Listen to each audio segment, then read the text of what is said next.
سابق امریکی وزیر خارجہ ہنری کسنجر 100 برس کی عمر میں انتقال کر گئے۔ خبر رساں ادارے کے مطابق ہنری کسنجر کا انتقال ان کی رہائش گاہ میں ہوا۔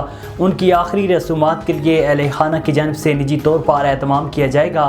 بعد ازاں یادگاری تقریب نیو یارک میں منعقد کی جائے گی۔ ہنری کسنجر 100 برس کی عمر میں آخری وقت تک انتہائی فعال رہے اور وائٹ ہاؤس کے اجلاسوں میں شریک ہوتے رہے۔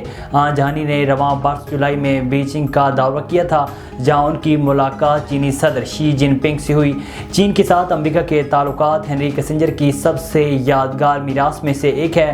سوویت یونین کے خلاف سرد جنگ کے پیش نظر وہ خفیہ طور پر چین گئے تھے، جس کا نتیجہ 1972 میں امریکی صدر رچرڈ نکسن کے تاریخی دورہ چین اور بعد ازاں چین کے ساتھ امریکی تعلقات کے قیام کی صورت میں نکلا۔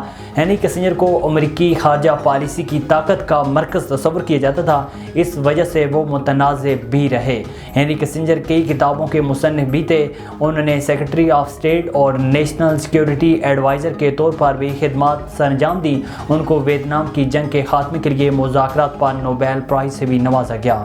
اسرائیل اور حماس کے درمیان عارضی جنگ بندی کی میعاد ختم ہونے میں چند گھنٹے باقی رہ گئے ہیں۔ فلسطینی قیدیوں کے بدلے یرغمالیوں کے تبادلے کے بعد ثالثیوں نے جنگ بندی کے معاہدے میں مزید توسیع کی کوششیں تیز کر دی ہیں۔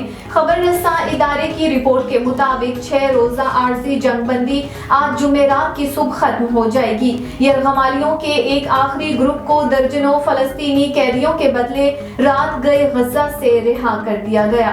دونوں فریقین پر دباؤ ہے کہ وہ مزید یرغمالیوں کی رہائی اور تباہ حال غزہ میں اضافی امداد پہنچانے کی اجازت دینے کے لیے جنگ میں وقفے میں توسیع کریں۔ اس حوالے سے امریکی وزیر خارجہ اینٹونی بلنکن گزشتہ شب بات چیت کے لیے اسرائیل پہنچے ہیں۔ معاہدے کے تحت جنگ بندی میں توسیع اس صورت میں ہو سکتی ہے اگر حماس ایک دن میں مزید 10 یرغمالیوں کو رہا کرے۔ حماس کے ایک قریبی ذرائع نے بتایا ہے کہ حماس جنگ بندی کو 4 روز تک بڑھانے کے لیے تیار ہے، تاہم بعد ازاں حماس کے ذرائع نے کہا کہ حماس جنگ بندی میں توسیع کے لیے اسرائیل کی تجاویز سے مطمئن نہیں ہے۔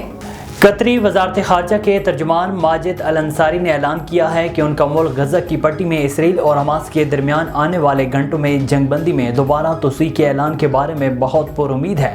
غیر ملکی میڈیا سے بات کرتے ہوئے ماجد نے بتایا کہ ہمیں امید ہے کہ چند گھنٹوں کے اندر قیدیوں کے تبادلے اور جنگ بندی میں مزید توسیع کا اعلان بھی کر سکیں گے۔ کوئی بھی نئی توسیع پچھلے معاہدوں کی شرائط پر ہی ہوگی۔ علاوہ ازیں عرب میڈیا کا بتانا ہے کہ 2 مصری سیکیورٹی ذرائع نے گزشتہ روز کہا تھا کہ مذاکرات کاروں کا خیال ہے کہ 6 روزہ جنگ بندی کے بعد اس میں مزید 2 دن کی توسیع ممکن ہے۔ حماس کے زیر حراست شہری یرغمالیوں کی تعداد پر کام ہو رہا ہے تاکہ انہیں اگلی جنگ بندی میں رہا کیا جا سکے۔ مزید سویلین یرغمالیوں کی رہائی کے لیے بات چیت جاری ہے، تاہم حماس کے زیر حراست فوجی یرغمالیوں کا مسئلہ ایک بڑی رکاوٹ ہے۔